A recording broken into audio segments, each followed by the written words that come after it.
आज का अंश लूका 2 अध्याय वचन 1 से 14 है। हम एक साथ पढ़ेंगे।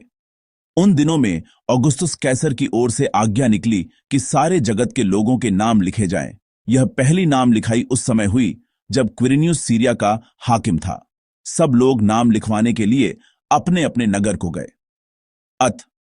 यूसुफ भी इसलिए कि वह दाऊद के घराने और वंश का था, गलील के नासरत नगर से यहूदिया में दाऊद के नगर बैतलहम को गया कि अपनी मंगेतर मरियम के साथ जो गर्भवती थी नाम लिखवाए।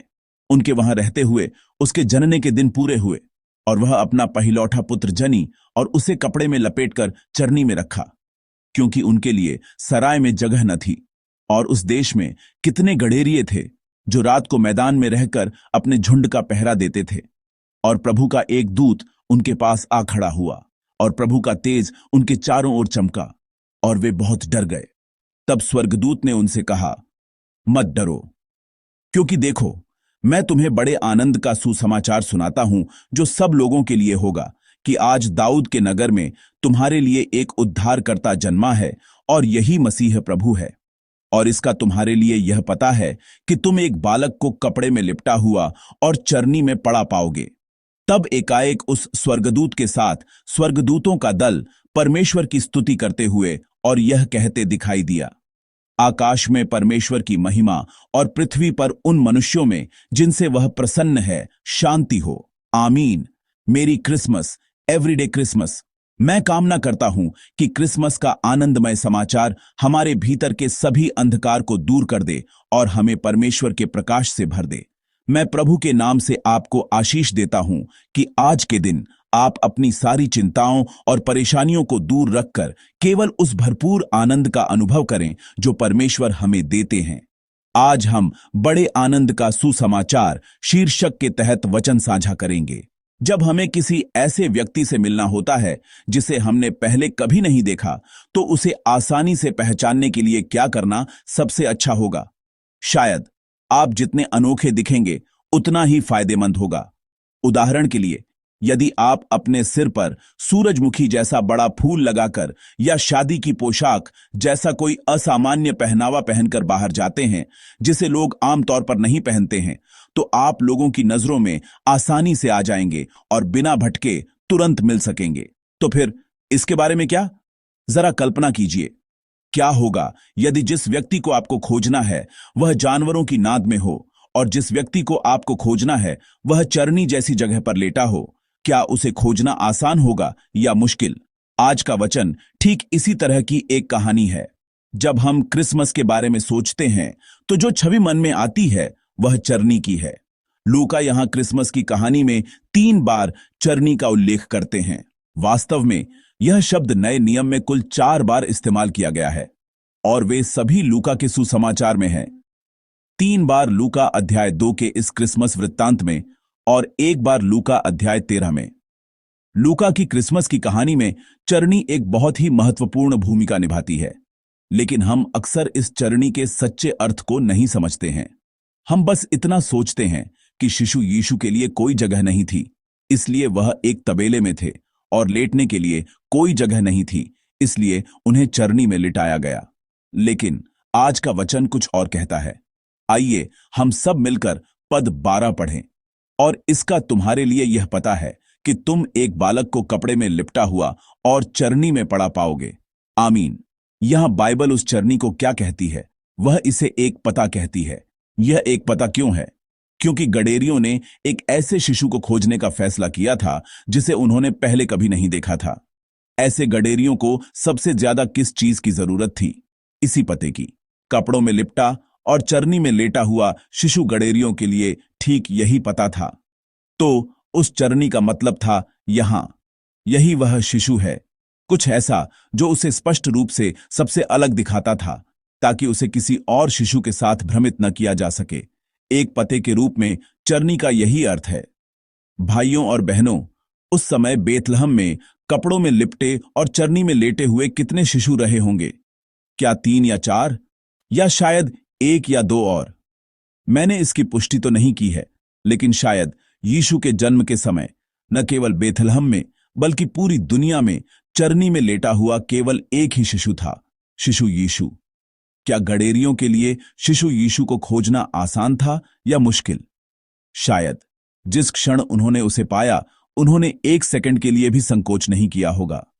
वे कह सके होंगे, वही शिशु, जिस शिशु को मैं खोज रहा था, वही शिशु है। परमेश्वर ऐसे ही हैं जो हमें स्वयं को खोजने देते हैं। वास्तव में हमारे परमेश्वर ने यह सोचते हुए, मैं कैसे और आसानी से खोजा जा सकता हूं, हम परमेश्वर को और आसानी से कैसे खोज सकते हैं, वह वहां तक, चरनी तक, तबेले तक नीचे आ गए। तो भाइयों और बहनों, आज हमारे लिए यीशु कैसे हैं? क्या हमारे प्रभु कोई ऐसे हैं जिन्हें हम आसानी से खोज और पा सकते हैं, जैसे गडेरियों ने चरनी में लेटे शिशु को पाया था? या क्या वह ऐसे लगते हैं जिन्हें खोजना मुश्किल है, कोई ऐसा जो छिपा हुआ है? कभी कभी हम सोचते हैं कि परमेश्वर हमसे छिपे हुए हैं। हमें ऐसा क्यों लगता है कि परमेश्वर इन समस्याओं का समाधान क्यों नहीं कर रहे हैं और छिपे हुए, अदृश्य और हस्तक्षेप न करने वाले प्रतीत होते हैं? तो भाइयों और बहनों, क्या हमारे परमेश्वर वास्तव में हमसे छिपे हुए हैं? क्या वह ऐसे हैं जो स्वयं को प्रकट नहीं करना चाहते? नहीं, ऐसा नहीं है। हमारे प्रभु ने यह सुनिश्चित करने के लिए सब कुछ किया कि गडेरिये उन्हें आसानी से खोज सकें। वह उस अनोखी जगह पर लेट गए और यह बता दिया, मैं यहां हूं, जिसे तुम खोज रहे हो, वह यहीं है। परमेश्वर हमेशा पुकार रहे हैं, मैं यहां हूं, ताकि हम उन्हें आसानी से पा सकें। वह हमेशा से ऐसा करते आए हैं और वह आज भी ऐसा ही करते हैं। यीशु, जिन्होंने 2000 साल पहले गडेरियों के साथ ऐसा किया था, वह आज भी हमसे कह रहे हैं, मैं यहां हूं, मैं तुम्हारे साथ हूं, जिस स्थान पर तुम संघर्ष कर रहे हो, मैं वहां तुम्हारे साथ हूं। तो फिर हम उसे क्यों नहीं खोज पाते? हमें हमेशा क्यों लगता है कि हमारे प्रभु छिपे हुए हैं, कि वह प्रकट नहीं होते? इसका केवल एक ही उत्तर है, क्योंकि हम गलत जगह पर खोज रहे हैं। क्योंकि हम गलत जगह पर खोज रहे हैं, हम अपने प्रभु को नहीं पा सकते। लोग सोचते हैं, यीशु तबेले जैसी जगह पर नहीं हो सकते, और उन्होंने यह निष्कर्ष निकाला, वह चरनी जैसी जगह पर नहीं लेट सकते।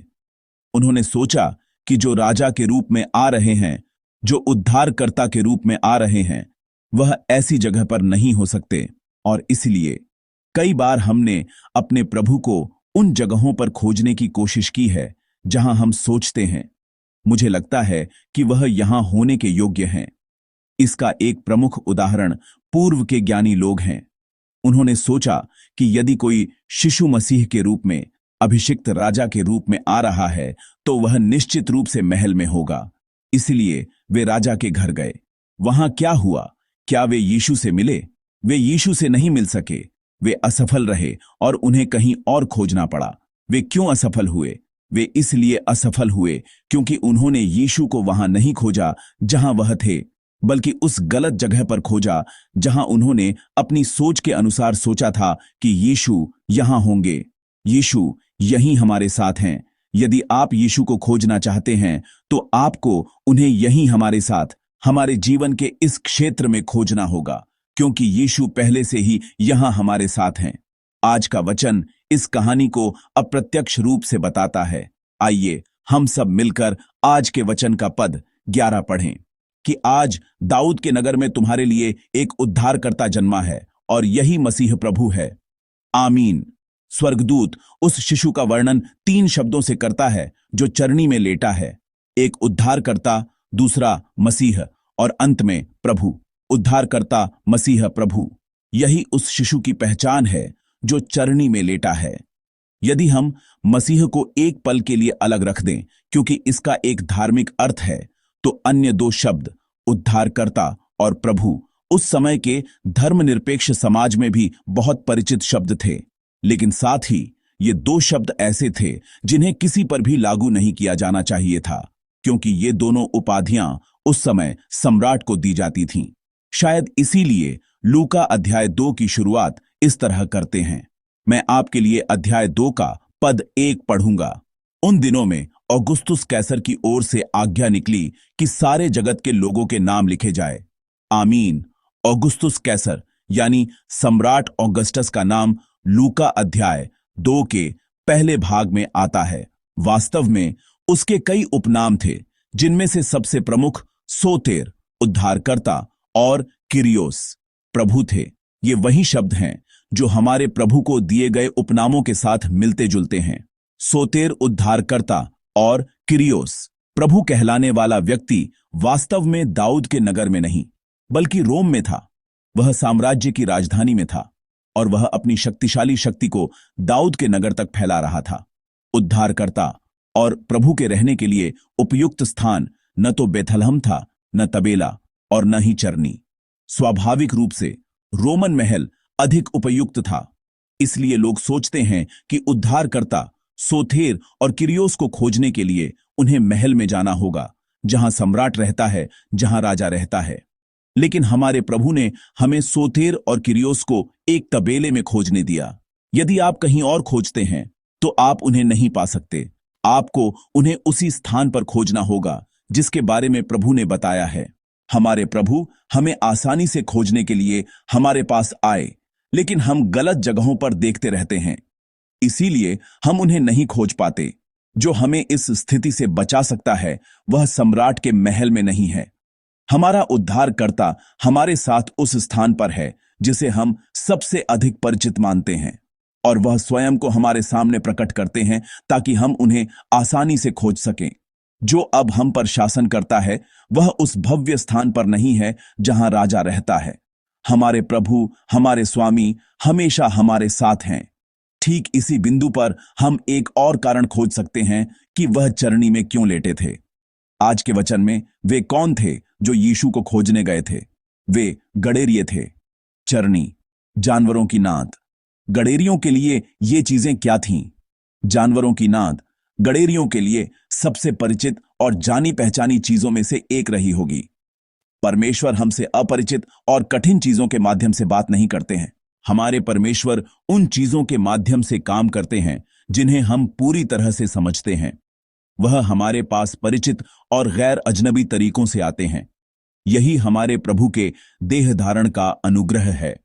प्रभु का देह धारण केवल एक मानव शरीर धारण करने तक ही सीमित नहीं है। हमारे प्रभु स्वेच्छा से उससे भी बहुत नीचे उतर आए जितना हम सोच सकते हैं, और उससे भी अधिक विनम्र स्थान पर जितना हम कल्पना कर सकते हैं। सम्राट का महल नहीं बल्कि एक तबेला, पालना नहीं बल्कि एक चरनी। वह किसी ऐसी जगह पर नहीं आए जहां हम पहुंच नहीं सकते। हमारे प्रभु उस बिंदु तक नीचे आ गए जहां कोई भी पहुंच सकता है और हमारा इंतजार कर रहे हैं। गडेरियों के लिए परिचित तबेला, गडेरियों के लिए सबसे जानी पहचानी चरनी। हमारे प्रभु पहले से ही हमारे साथ यहां हैं, इस सबसे परिचित स्थान पर, इस सबसे जानी पहचानी जगह पर। प्रिय विश्वासियों, मैं प्रार्थना करता हूं कि यह क्रिसमस आपके लिए ऐसे परमेश्वर को खोजने का समय हो। परमेश्वर कभी भी हमसे खुद को छिपाने वाले नहीं हैं। वह ऐसे व्यक्ति हैं जो स्वेच्छा से हमें खुद को खोजने देते हैं। हमारे परमेश्वर वह हैं जो पहले हमारे पास इस तरह से आए कि कोई भी उन्हें पहचान सके और कह सके वही हैं, और महसूस कर सके मैं यही हूं तुम्हारे साथ। क्रिसमस का यही अर्थ है। यद्यपि सम्राट का महल भी उन्हें धारण नहीं कर सकता था और राजकुमार का पालना भी उन्हें समा नहीं सकता था, हमारे परमेश्वर हमारे लिए स्वेच्छा से चरनी में आए और उन्होंने हमें बताया, मैं अभी यहां हूं, मैं ठीक यही हूं। जब तक हमारे सिर उनकी ओर न मुड़े, जब तक हमारी निगाहें उन पर न टिकें, हमारे प्रभु उस विशिष्ट स्थान से अपनी बाहें हिला रहे हैं और कह रहे हैं, मैं यहां हूं, मैं तुम्हारे साथ हूं, मैं ठीक तुम्हारे साथ हूं। प्रिय भाइयों और बहनों, इस समय हमारे सिर किस ओर मुड़े हुए हैं? क्या वे सम्राट के महल की ओर तो नहीं हैं? हमारी निगाहें इस समय कहां देख रही हैं? क्या वे राजकुमार के पालने की जांच तो नहीं कर रही हैं? कृपया अपने सिर को उस स्थान की ओर मोड़ें जहां प्रभु हैं, और अपनी आंखों को उस स्थान पर टिकाएं जहां प्रभु हैं। हमारे प्रभु पहले ही यहां तक नीचे आ चुके हैं, एक ऐसी जगह जहां हमें अपने पंजों के बल खड़े होने या छलांग लगाने की भी जरूरत नहीं है। आइए हम यहां अपने प्रभु से मिलें। केवल हमारे प्रभु ही हैं जो हमें इस समस्या और इस कठिनाई से बचा सकते हैं। मैं प्रार्थना करता हूं कि यह क्रिसमस एक ऐसा समय हो जब हम यह स्वीकार करें, और अपनी सभी समस्याओं को अपने उद्धारकर्ता प्रभु को सौंप दें। मैं प्रभु के नाम से आशीष देता हूं कि हमारे प्रभु का अनुग्रह, जो सम्राट के महल में नहीं बल्कि हमारे जीवन के परिचित और जाने पहचाने क्षेत्र में पाए जाते हैं, और जो हमारे साथ घनिष्ठता से रहना चाहते हैं, इस क्रिसमस की खुशी के साथ हमारे सभी विश्वासियों के बीच भरपूर हो। आइए हम सब मिलकर प्रार्थना करें। प्रेम और अनुग्रह से परिपूर्ण हमारे स्वर्गीय पिता, हम आपको धन्यवाद देते हैं कि हमारे प्रभु, जिन्हें सम्राट का महल भी धारण नहीं कर सकता और राजकुमार का पालना भी समा नहीं सकता, हमारे लिए, हमें उन्हें आसानी से खोजने में मदद करने के लिए बेथलहम में उस जानवरों की नाद में आए। क्योंकि आपने अपनी परिचितता को त्याग दिया और हमारी परिचितता को चुना, हम विश्वास करते हैं कि हमारे प्रभु अब भी हमारे साथ हमारे जीवन के इस स्थान पर, इस विनम्र स्थान पर हैं। हमारी आंखें खोलें ताकि हम यह महसूस कर सकें कि परमेश्वर यहां हमारे साथ हैं। इस क्रिसमस को एक ऐसा समय बनाइए जहां हम अपने प्रभु का सही ढंग से स्वागत करें, जो यहां तक, इस स्थान तक नीचे आए हैं। प्रभु, यद्यपि हम कठिन और चुनौतीपूर्ण समस्याओं के बीच दिन प्रतिदिन जीवित रहने के लिए संघर्ष करते हैं, हम विश्वास करते हैं कि आप सोतेर, उद्धार करता हैं, और आप किरियोस, प्रभु हैं। आप पर भरोसा करते हुए, जो स्वेच्छा से यहां तक, मेरे विनम्र जीवन के इस क्षेत्र तक आए, हमें हर दिन विजय की घोषणा करते हुए जीने में मदद करें। हम आपको धन्यवाद देते हैं। हम अपने प्रभु यीशु मसीह के नाम से प्रार्थना करते हैं। आमीन।